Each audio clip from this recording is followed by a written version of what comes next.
Welcome to the new episode of Today I F'd Up by Tail Square, where we explore real-life blunders and unexpected lessons. Up next, the unexpected consequences of sheltering a homeless man.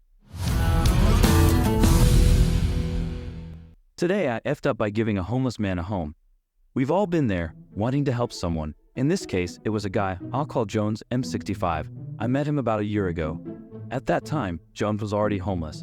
Like a lot of homeless people in our town, he was stuck in the poverty loop where government support gives just enough to survive. Any improvement in your situation, and that support is taken away. He couldn't qualify for welfare because he didn't have a landlord agreement, so he was getting by on about $400 USD a month from disability payments. He was on disability due to a health condition his doctor diagnosed, which required him to rest as much as possible and avoid working for 2 years. Being homeless wasn't exactly conducive to recovery, so things weren't going well for him. There's a housing program in our province for homeless people, and he was at the top of the list for a unit due to his age and medical condition. But because there weren't enough units in the area, he wouldn't be able to get one until January or February 2025. This situation looked bleak. We kept in touch since I first met him. Every so often, I'd buy him groceries or paid his phone bill. He told us he didn't drink alcohol, was trying to quit smoking, and didn't use any substances. Over time, as we got to know him better, we believed him and started giving him some cash occasionally to help him out. A few weeks ago, there was a heavy rainstorm, almost like a mini monsoon, and Jones reached out to us. His usual hideaway had been flooded, and he had spent the night under a bush. His shoes and most of his belongings were soaked. He asked if we could wash his clothes and shoes, and we did. After this, my wife felt we should do more for him. She said, God had placed him in our life to do good, and I couldn't disagree. After talking it over, we decided to offer Jones temporary shelter in a small insulated shed on our property outside of town. It had enough space for his things, and we set up a bed so that he could get the rest he needed. Jones was immensely grateful for the shelter and support. We invited him to eat with us, gave him 3 meals a day, and made sure he had everything he needed to be comfortable. But soon, I learned he hadn't been completely honest with us. He had alcohol in the mini fridge we gave him, and he admitted he drank about 5 beers every other day. I was shocked.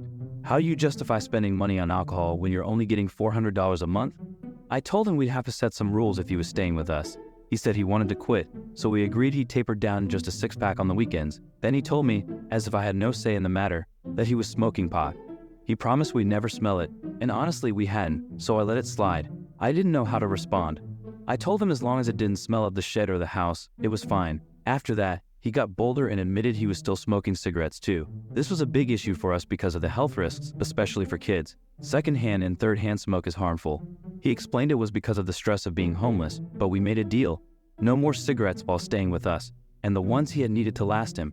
He also couldn't come into the house smelling like smoke. He worked on it, and where he used to smoke a pack a day, he reduced it to a pack every 2 days. But it's getting frustrating. He has habits we don't approve of, but it feels unfair to take away his autonomy. I tried to help him with his finances, but every time I suggest ways to save money, he says it's overwhelming. I even offered to pay off his phone so he'd have a lower monthly bill, but he didn't want to because he didn't understand technology. I convinced him to let me transfer the money, and after helping him set up e-transfers, which he resisted because he was scared of getting hacked, he called his phone provider. Somehow, the agent talked him out of paying off his phone, so now he just kept the money. I even offered to pay off his credit card debt, about $1,000, thinking it would help him avoid interest, but he immediately started talking about getting a higher credit limit to buy an e-bike. Classic poverty mindset. For the first 10 days he stayed with us, he didn't shower, even though we gave him fresh clothes and told him he could shower anytime. He kept making excuses. My leg turned purple in hot water. I suggested lukewarm water. You can't wash your hair without hot water. I told him he could. I lived in Mexico, where we did it all the time. He laughed and said, I guess I'm just too lazy. I'm starting to worry I'll be stuck with Jones. Maybe giving him shelter wasn't the right solution. He's even taken it upon himself to invite friends over to our property without telling us, and he's introduced me to other homeless people who are now asking me for money. I have an exit plan though. My landlord was on vacation when we took Jones in.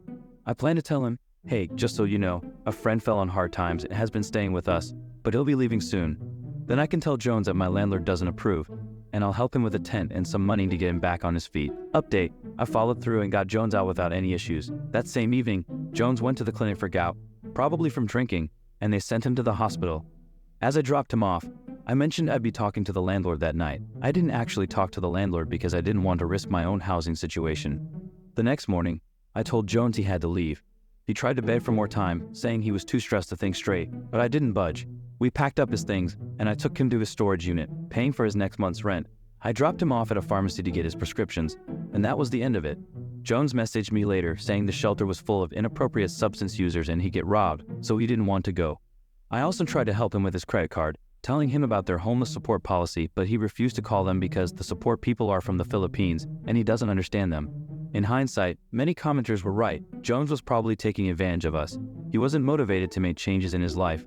Since I've met him, he's taken nearly $1,500 from us. I talked to my wife, and we've agreed not to give him any more money. Today I effed up by buying new headphones. This happened 7 years ago when I was 10. It was a very stressful time in my life. My parents were arguing non-stop. Thankfully they are in love and fine now. I was studying for entrance exams, and life just felt tough, so I decided to get new headphones.